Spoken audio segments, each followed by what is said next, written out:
We live in a built world. Engineering and technology built upon innovations and inventions, stretching back thousands of years. Some of our creations, like machines, boost our body's abilities. Others help us reach outside our comfort zones. We have left an indelible mark on the planet. And now the time has come to use our skills to make a better world. Building taller buildings that stay steady in the wind. As extreme as this feels, this is nothing compared to what the building's designed for.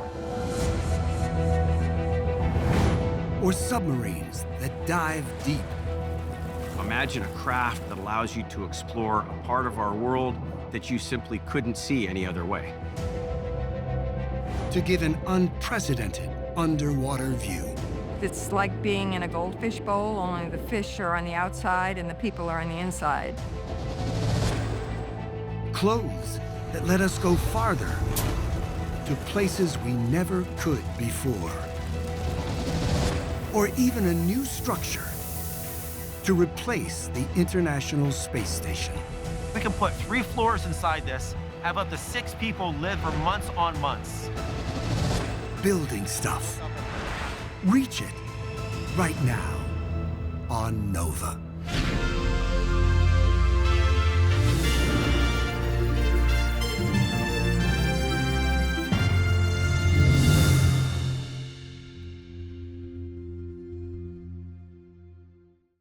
As an American-based supplier to the construction industry, Carlisle is committed to developing a diverse workplace that supports our employees' advancement into the next generation of leaders, from the manufacturing floor to the front office. Learn more at carlisle.com.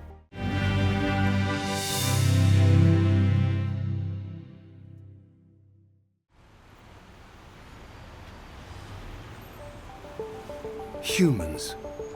Unlike a lot of other animals, we're not exactly fit to thrive in the wild. We lack fur to protect us from cold, and speed to outrun predators. Exposed to the elements, many of us would struggle to survive. But luckily, we have other strengths. Engineering is all around us, and we often don't recognize it. One of the things that engineering lets us do is to do things that we can't do with our bodies. Ever since our ancestors first evolved, humankind has refused to stay put. Humans are infinitely adaptable. We live all around the world in different climates and conditions. Engineering has made that possible. I think it's in human nature to solve problems, and solving problems is the basis for engineering. Venting tanks. We've learned how to compensate for our vulnerabilities by building stuff and reaching to every imaginable place.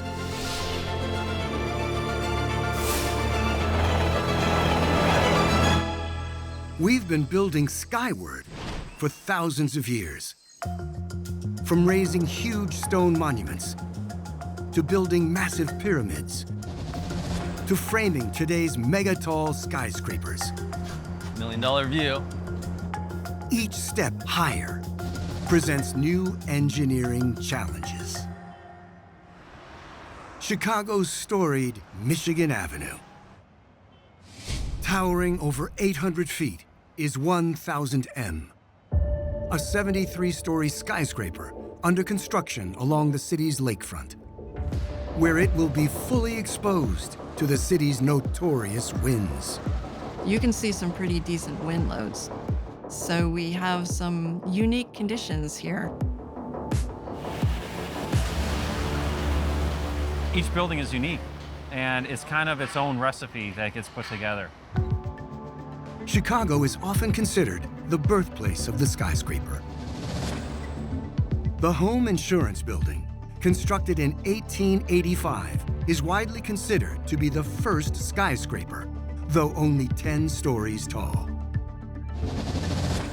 Over the decades, engineers have relied on a blend of art and science to cope with wind. Not only are you considering the wind as it is naturally occurring in that space, but you take a city like Chicago, in which there are several other tall buildings. You have to design not just for how the wind would naturally occur, but for how the wind would also be altered by the tall buildings around it. The strongest winds. David Fields is the chief structural engineer at 1000 M. In our modern era, we're seeing buildings get taller and taller and more slender. This is pushing the ragged edge of structural engineering and what can be built and what can be cost effective. David is responsible for ensuring the structure's strength and integrity. And of all the forces that can damage a skyscraper, wind is one of the biggest threats. Not only to the structural integrity of a building, but to its very livability as well. It can make people physically ill with a kind of high-rise seasickness. It's a problem that only became apparent as tall buildings evolved, from heavy structures like the Empire State Building to today's lighter, steel-framed buildings, like 1000 M. Originally designed by the late architect Helmut Jahn, now overseen by architect Linda Dawsey. Architecture is a balance between beauty and function. We are hired to solve a problem and solve it beautifully. The ultimate goal is to deliver a feasible, functional building. Looking at our structural plan, we can see. I think of structural engineering as designing the bones within a body. We think about where to put a core, where to put bracing, and that happens very, very early, and it shapes fundamentally almost everything within the building. I think you gave us an extra few feet. Structural engineers and architectural engineers, in some ways, they're cut from the same cloth. We do push on them a lot to try and achieve our aesthetic goals, but at the same time, we have a responsibility to safety and comfort. So why is wind such a problem? As wind blows on a building at low speeds, it tends to approach a building and wrap around it smoothly. As the wind blows faster and faster, it starts to eddy on the backside. As wind blows even faster, those eddies, we call them vortices, they peel off. They peel off the building rhythmically and kind of side to side. This gets a building rocking and swaying at high wind speeds. If you're building a rental building or if you're building a condo building, these are people's homes. They live in them, and you want them to feel as comfortable there as they would anywhere else. All right, well, here we are, top of the building. Luckily, there is an ingenious engineering solution under construction here, on the top floor. Two large concrete boxes called mass dampers. Both will be filled with water to suppress building sway. As wind pushes the building in one direction, the water with all its weight sloshes in the opposite direction. This counterbalancing motion dampens or offsets the sway of the building. Here we have a demonstration of tuned sloshing dampers. We have two frames that have effectively the same natural frequency. Now on top of these, we'll put two identical damper boxes. We'll fill one with just the right amount of water, and we'll see both how much less it sways and how much quicker the swaying stops. The box with water settles faster than the box without water. What works here is exactly the same that works here in a much larger scale. The two large damper tanks are located north and south of the building's concrete core to help combat frequent, intense winds at high altitude. The tanks are 40 feet long, 10 feet wide, and 15 feet tall, and will hold up to 11 feet of water, about 33,000 gallons each, which is only about 0.2% of the mass of the building itself.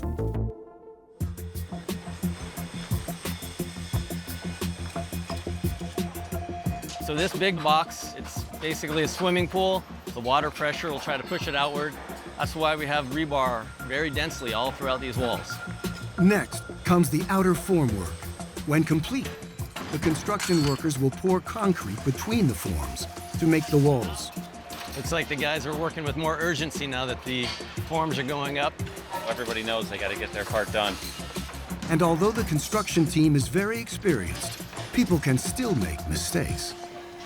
Fortunately, we caught an issue just before the formwork went up. At the bottom of the tank, where the water pressure is greatest, we have major piping coming through the wall. The builders failed to install critical rebar at the weak point in the tank wall created by the piping. The guys are solving the issue. This is happening about 5 minutes before the formwork closes things up. This never would have been seen if we weren't here. Embedding steel bars reinforces the concrete. Concrete is very strong in compression, but it's brittle. Steel is flexible, so combining the materials creates a structure both strong and resistant to failure. It's going to have 24 inches of unreinforced concrete, so we had them come and trim it out. Having the engineers on site is critical because they have very in-depth knowledge, obviously, of the structural design. This way, if there are any issues that arise, those things can be mitigated up front very quickly, and it makes everyone's job that much easier. With the damper tank mold now fully constructed, it's time to pour the walls.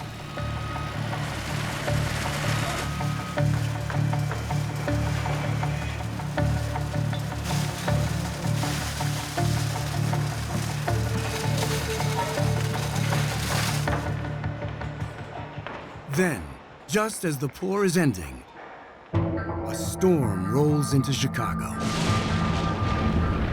It's the perfect opportunity to get a benchmark reading of how much the building sways before the dampers are filled with water. David holds a monitor connected to an electronic motion sensor called an accelerometer. It's attached to the building and reports sway, measured in fractions of g, Earth's gravity force.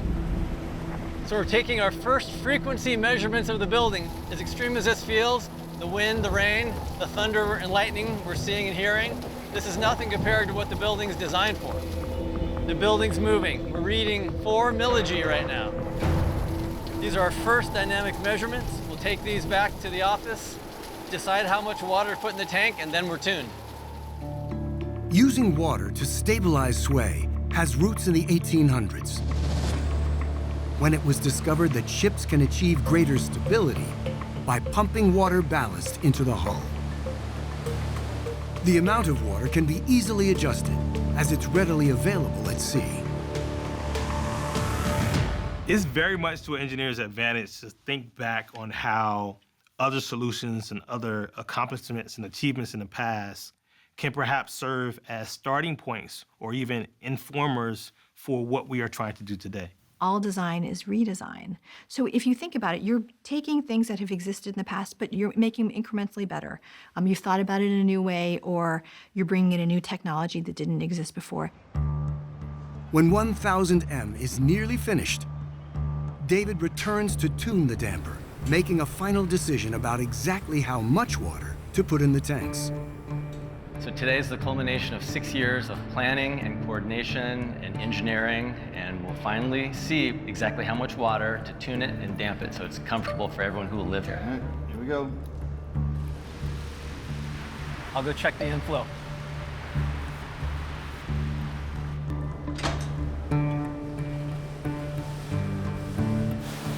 Water's flowing in.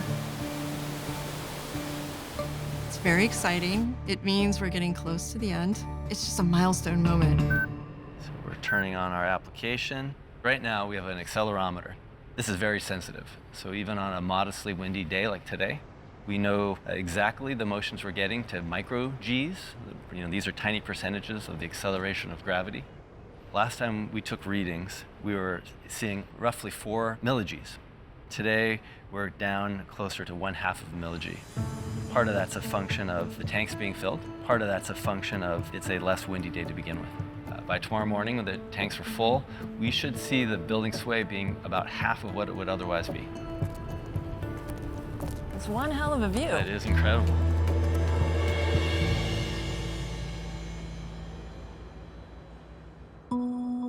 It's views like this that reveal just how extensively humanity has developed the land.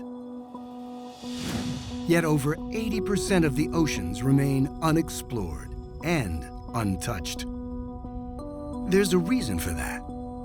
Of all the environments that support life on our planet, the most forbidding and remote are the deep oceans, where the furthest reaches lie more than 6 miles below the waves. Our ocean is the basis for life on this rock, and we're impacting it in ways we don't even begin to understand, and the first step is always exploration. The more you understand the ocean, and the more you love the ocean, the more you're fascinated by it, the more you'll fight to protect it. Urgency to combat climate change. Here we go. Has spurred new efforts to explore ocean depths. Sub is extremely maneuverable. Imagine a craft that allows you to explore a part of our world that you simply couldn't see any other way. Engineering a safe submarine is extremely challenging, and mistakes can be fatal. Catastrophic implosion. The unthinkable became all too real.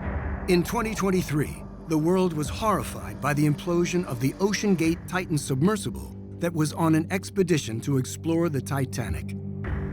The disaster killed 5 people, including OceanGate's co-founder, Stockton Rush. I've been safely down to the Titanic wreck site 33 times. And to me, the idea that lives could be claimed by an implosion in this day and age is almost unfathomable. It was a bad idea, and they were warned. The carbon fiber used in the hull may have been a critical fail point. The material is prone to buckling under pressure, especially when combined with the elongated pill shape.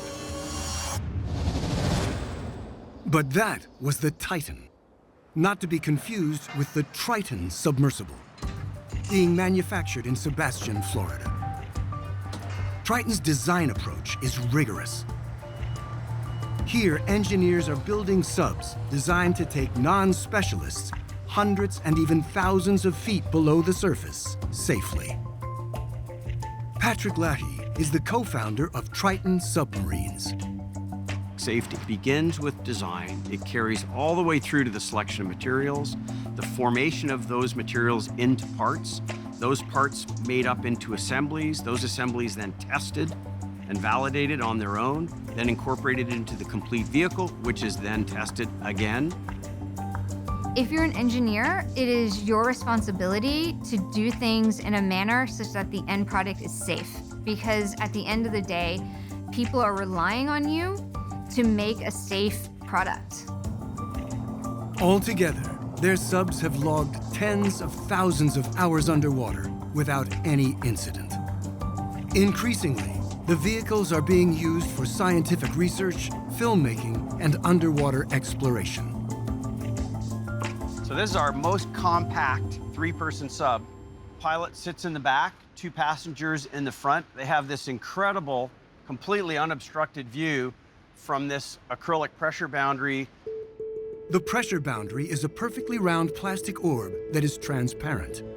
It's like being in a goldfish bowl, only the fish are on the outside and the people are on the inside, and it's invisible.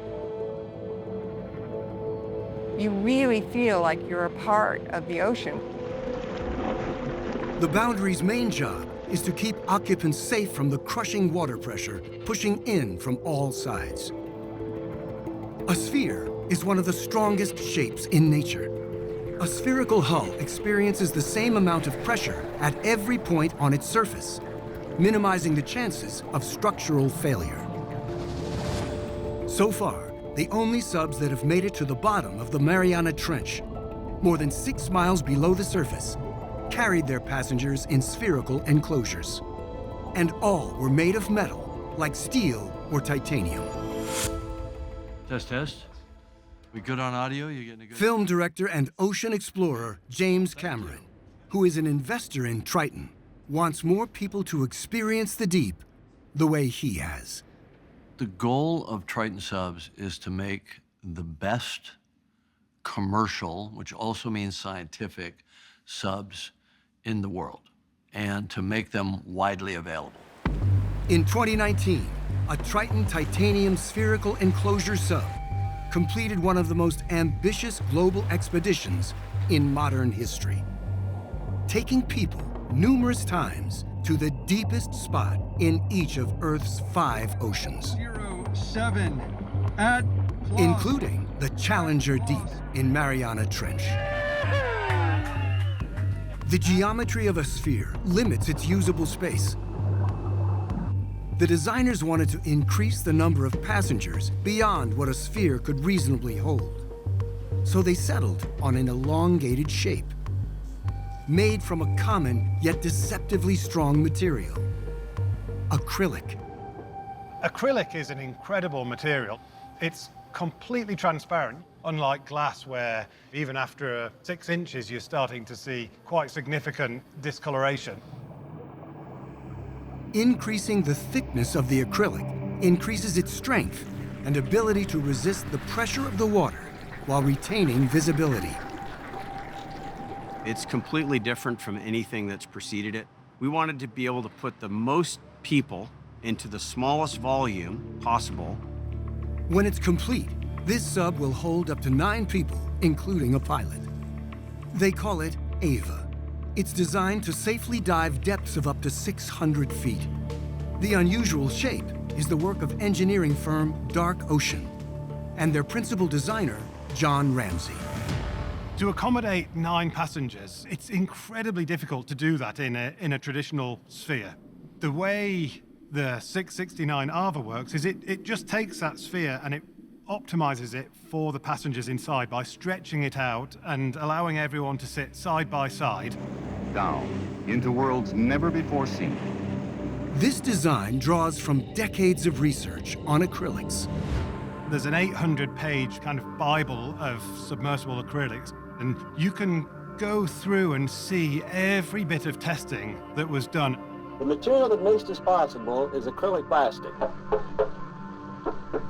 Everything you do in engineering is based on what other engineers before you have done. If somebody's got a great, elegant solution, why reinvent the wheel? At the factory, the team is attempting to attach Ava's pressure hull to its steel chassis.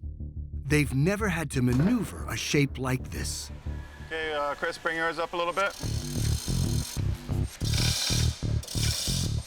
One slip, and the acrylic could be damaged or scratched. 1, 2, 3. This corner. The team positions the metal chassis beneath the elliptical hull. It needs to go towards you a little bit, Monroe. She is such a lover. Ready? 1. That doesn't look bad. Let's just keep a little bit of tension on it. Yeah, it has tension still. Despite the best efforts of the engineers, there we go. All right. There are still small adjustments to be made. So we're trying to thread in this big pin now. Some of the bits are machined to within a 1/10 of a millimeter or less to get that nice fit. Come back, Monroe, a little bit. Whoa, whoa, whoa, go. Hold tension, it's slipping. All right. Give me a freaking heart attack. I mean, it's so friggin' close. It's not gonna go anywhere right now. So just come down on your forks, Monroe. Okay.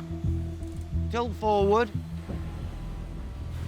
Okay, back up. The acrylic hull is secure for the moment, but they'll have to stop for the day to tweak the size of the screws. Does it always go according to plan? No. Am I really pleased with how far we've got today? Oh, yes. When we're solving problems, when we're building things, we're engaged in this process of getting our hands dirty and actually doing some trial and error, testing to see if what we've built was effective, if it worked. Testing needs to be particularly rigorous when lives are at stake. You are implicitly relying on the people who designed it and built it to make sure that they've thought about how it can fail and if they've come up with ways to get around that. Today, every new vehicle, be it a car, airplane, or submarine, is subjected to thorough testing and review throughout the engineering process. The true testament to its reliability ultimately hinges on obtaining certification from an independent third party. They make sure that your assumptions are not flawed, that you're not doing something that could be dangerous, that it complies with an internationally recognized set of rules.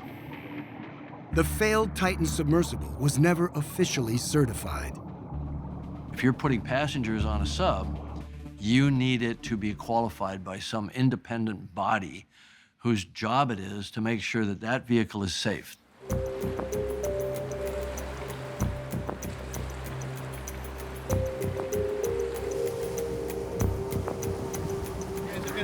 If there's any water ingress in there. We are going to try to launch just before noon. The Ava sub is now ready for its first dive. Senior approval engineer Ian Eldari is on site today for final checks of all the sub's vital systems, making sure the submersible is safe for passenger dives down to 600 feet. Everything went great. We can issue the final certificate for this submersible. After getting the green light, the sub is ready to make a shallow dive.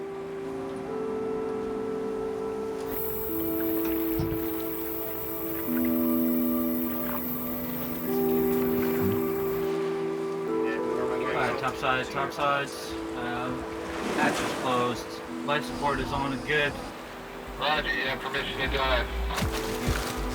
We're on our way.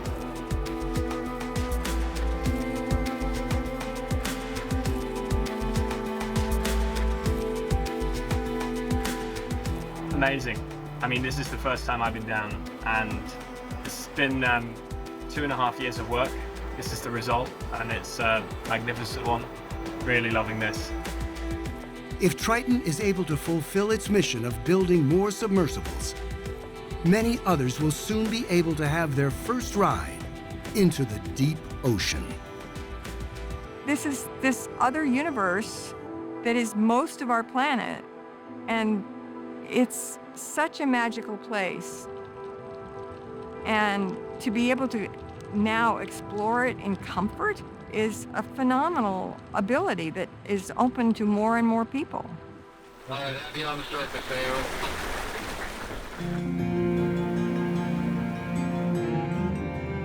Our inventions can act as force fields between our bodies and the environment, protecting us from extremes. You can see them all around us, what we live in, what we move in, and even what we wear.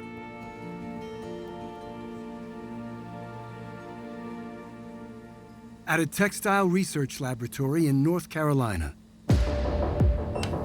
engineers are preparing to set a mannequin on fire.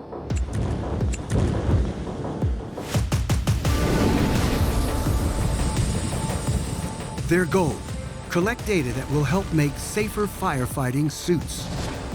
And researchers are also focused on finding solutions for women firefighters, who often struggle to work in suits typically designed for men. What we do can be life-saving, so there are no higher stakes than that. Textiles are the unsung heroes of the world, period. As firefighters battle flames and smoke, their clothing and gear is the first line of defense. But their suits can also contribute to a hidden danger: heat stress. When the body's core temperature and heart rate rise to unsafe levels. About 40% of work-related firefighter deaths are the result of cardiac incidents due to heat stress. The big question: how can we keep firefighters safe from flames and keep their body temperatures within the suit from rising to heat stress levels? For decades, Roger Barker and his team have been building new instruments and test methods to measure both thermal protection and comfort. An earlier iteration of their mannequin couldn't move. In a real-life situation, a firefighter would almost never be stationary. After 3 years of development, researchers are ready to light up their moving mannequin. Fire it up, John. Thermal sensors throughout its body allow them to study how heat is transferred or blocked by the clothing, and if this motion creates new avenues for hot air to enter and move inside the suit. So now we're seeing the combined effects of the flame and the stresses that'll be generated as the dynamic pyroman moves their arms and their legs. With mannequin simulations, they can predict how long it will take for a firefighter to sustain burns. They also test for seams breaking open, fabric ruptures, and the effects of garment fit and design. The tough outer shell protects against flame and abrasions. The middle layer is a moisture barrier that keeps liquids from penetrating the suit. The innermost layer resists any remaining heat that gets through the first two layers. This system offers high protection up to a point. A proper fit and design also play a protective role. Trying to create that optimum balance between protection and comfort for all firefighters is so important. And for women in the field in particular, an ill-fitting suit designed for a man can put them at higher risk of injury while on the job. The fabric on its own isn't going to save you. It can be the most engineered, up-to-date, advanced composite fabric, but how it's put together, how it's worked around the body, to fit every kind of material aspect of how that fabric is used that is going to really make it an effective technology. Today, there are about 90,000 women in the fire service in the United States. 80% report that their gear does not fit properly. They're doing the exact same actions, same motions as their male counterparts. So, they should have something that actually works for them. The goal for this research team is to develop and design a prototype suit made specifically for female firefighters. A large majority of firefighting PPE on the market today is made with a male body in mind, and it's patterned in that way. There is sizing for women, but that sizing is not always achieved by initially starting from a female pattern. Women also vary more in shape than men do.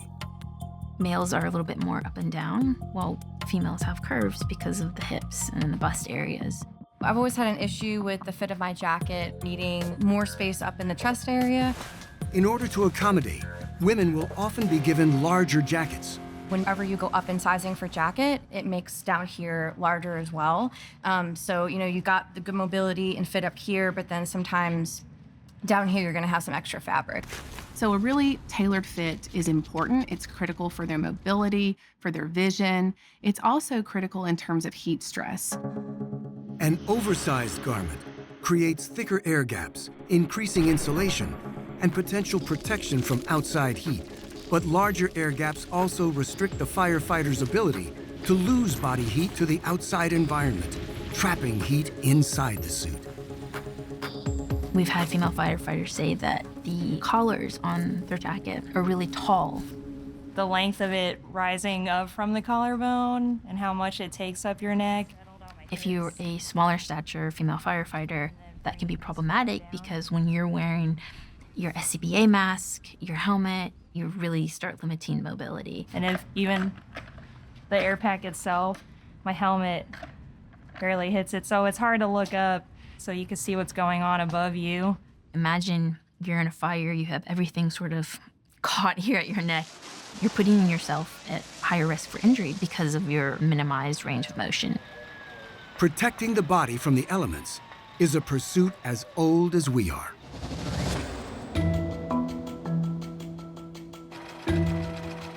The history of clothing is also a history of the relationship between people and their environments. Although humans started off taking the skins of other animals and putting them on their skin, once they discovered how you can use plant fibers to make, first of all, string and thread, and then weave that together and make fabric. Fabrics have always kind of started and then inspired new types of innovations and technologies. Like the invention of the eyed needle, the first ones were made of bone.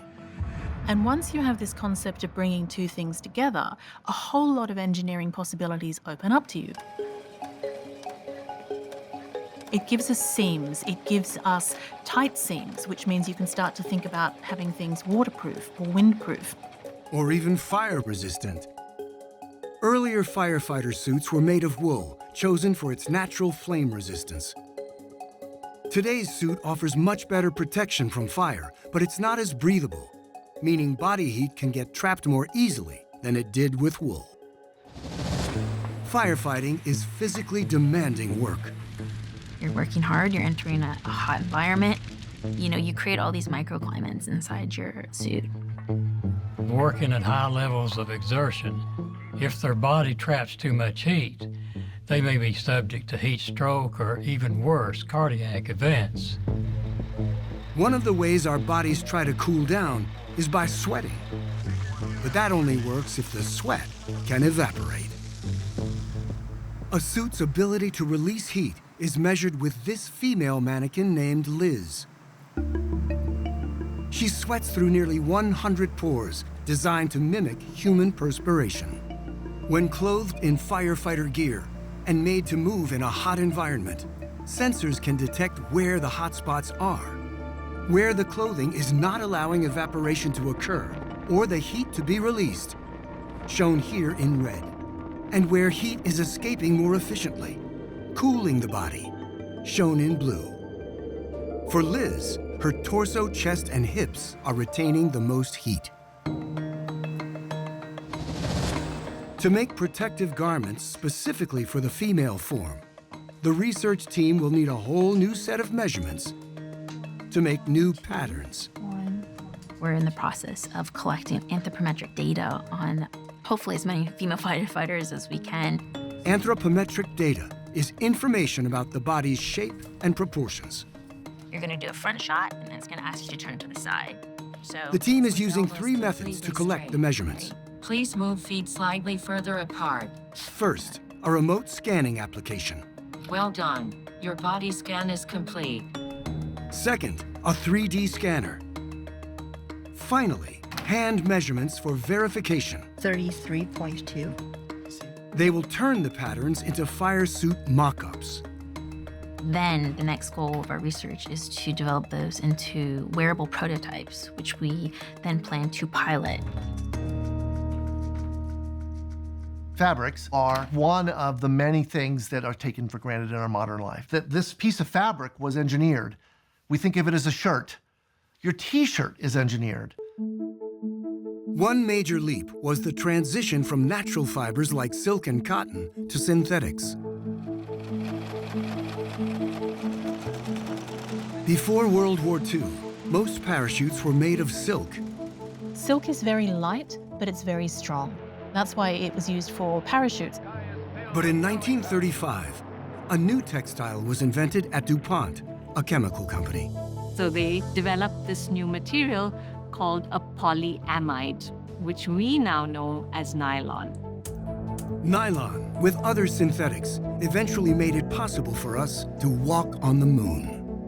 And all along the way, women were helping us to reach greater and greater heights. So Sophia can come out now. Having a group of women that really understand the female body is so important in the work that we're doing. We all come at the problem with different perspectives, different backgrounds, different areas of expertise. The other thing that really keeps us in it is the enthusiasm of all the female firefighters. Wow. Yeah. Because once they get it, they're like, oh yes, you know, now I can actually speak up.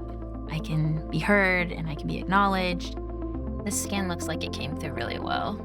It's an iterative process. We are constantly going to have to make changes as we continue getting that out to the firefighting community. And, you know, and as long as there's some level of acceptance, I mean, we'll slowly be, I think, moving in the right direction of sort of implementing, you know, change for the better.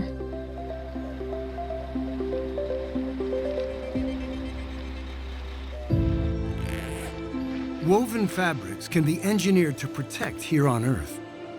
But what about in one of the most challenging environments of all? The harsh vacuum of outer space. When crews first occupied the International Space Station in 2000, It marked the beginning of over 20 years of continual human residence in space. But NASA plans to retire and deorbit the station in the 2030s. The hope is that it will be replaced and then some. We're going back to space to stay.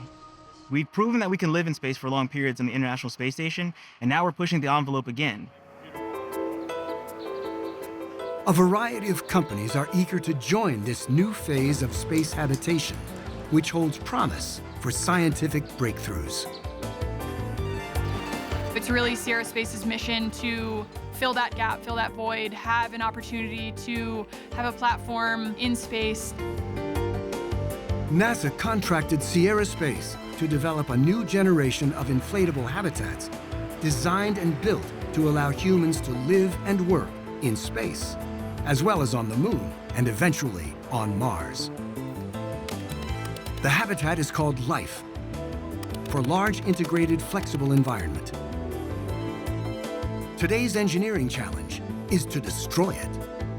We're at Marshall Space Flight Center. For today's event, we're doing what's called an ultimate burst test. We're gonna take this article and we're gonna pressurize it until it fails. Huge explosion, equal to 150 sticks of dynamite. It's gonna be epic. They are in the exciting process of watching their program intentionally fail. They're in that learning mode where, they go out and say, we're gonna blow this thing up. One unique feature of the LIFE habitat is that it can be compressed to fit into a single rocket's payload housing, and then inflated by a factor of 6 when deployed in space. We have these goals of going to the Moon or going to Mars. A lot of focus is being there. Not everyone's thinking about actually living there. And so this is where we start to fill in those gaps. The LIFE article is 300 cubic meters. We can put 3 floors inside this, have up to 6 people live inside this for months on months.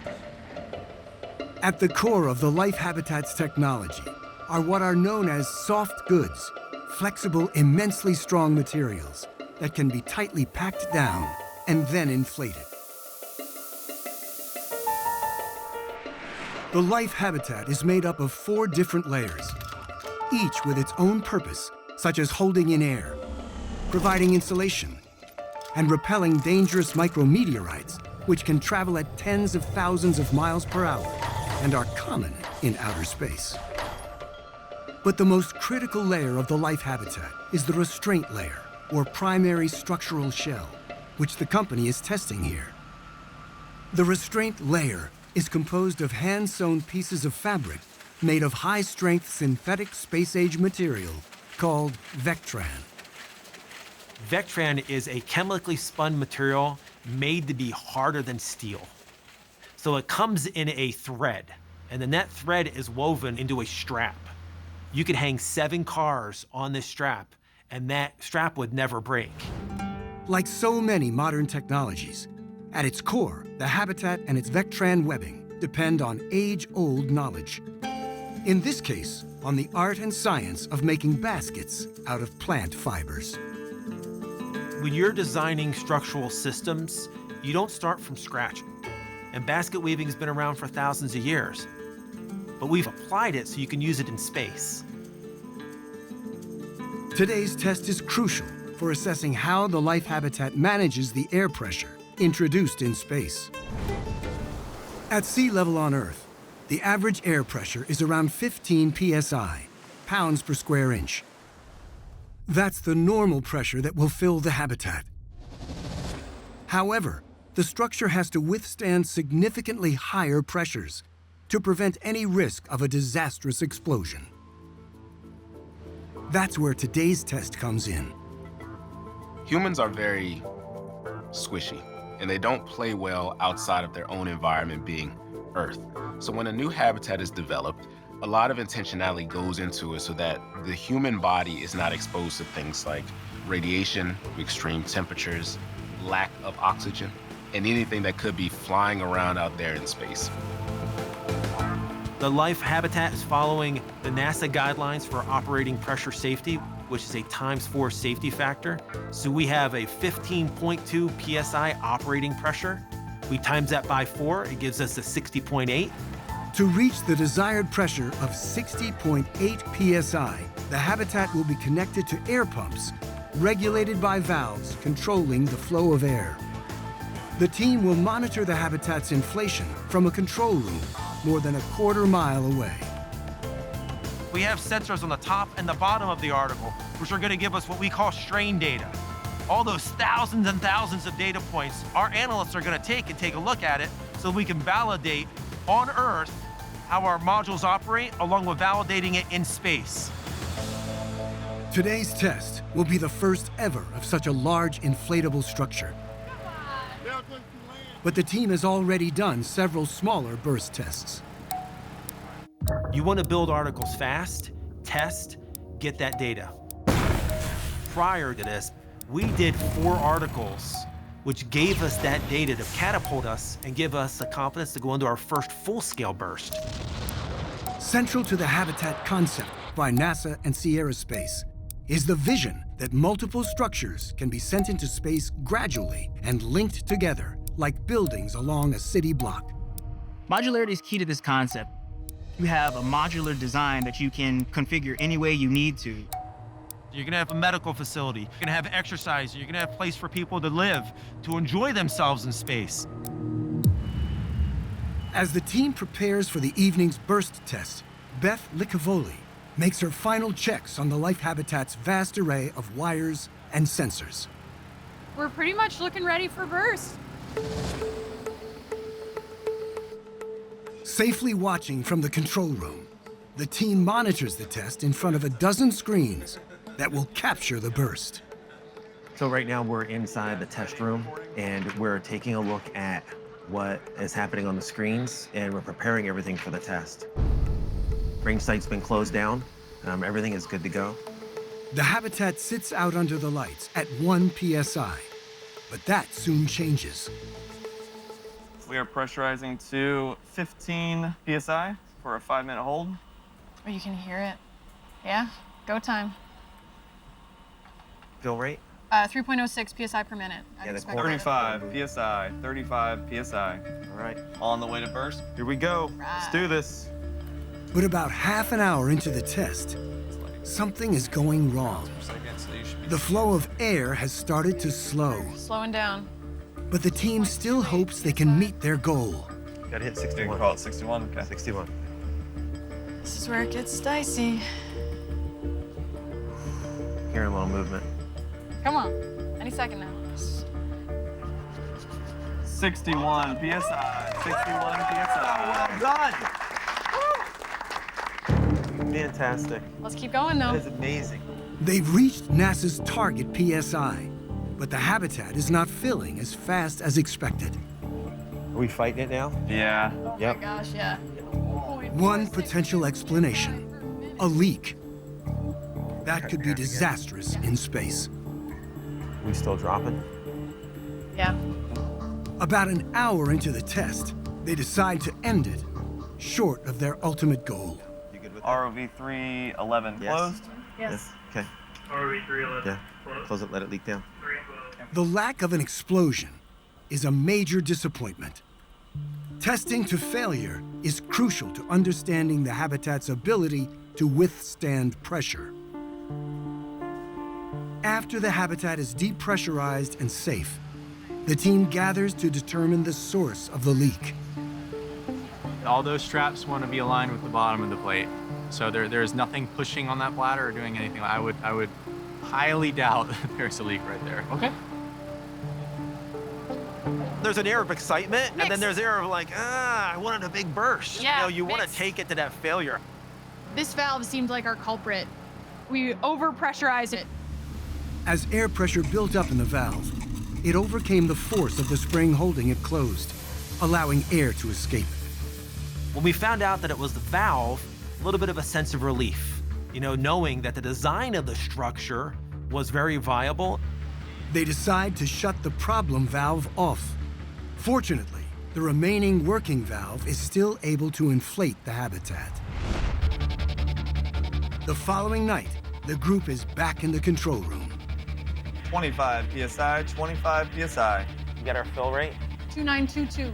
2922. PSI per minute. Ramp to burst. Oh, baby, just keep going. 55 PSI. So better than last time. 55 PSI. 63 PSI, 63 PSI. They've reached the same pressure as the failed test the night before. Going to burst. And it keeps rising. 70 PSI. 70 PSI. 75 PSI. 76 PSI. This is insane. This is insane. Yeah, I heard a little pop.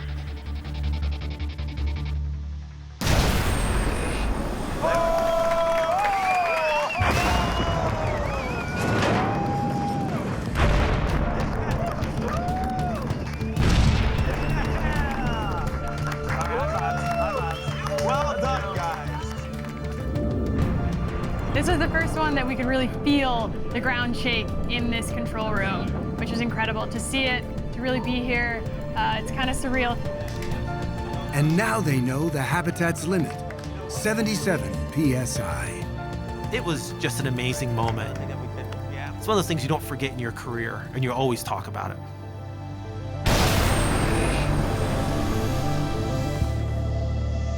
We're constantly on the move,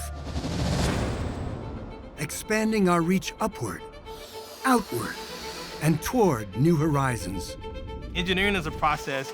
You take the baton and continue to engineer our world and to build things further, bigger, better, more efficient, and more valuable. The whole human experience, you could say, is an experiment in engineering of a society that's better. And that's why everything that we do is built upon what has been done in the past. Throughout history, we've never been content to stay put. Engineering is not a modern day thing. Engineering is something that has expanded way into our past. And I think it comes from curiosity, it comes from the need for survival. 1, 2, 3. As we continue building on what has come before, who knows what will innovate next? When we look at our lives, when we look at technology 100 years ago versus now, we couldn't imagine some of the things that we see today. Building stuff to reach beyond.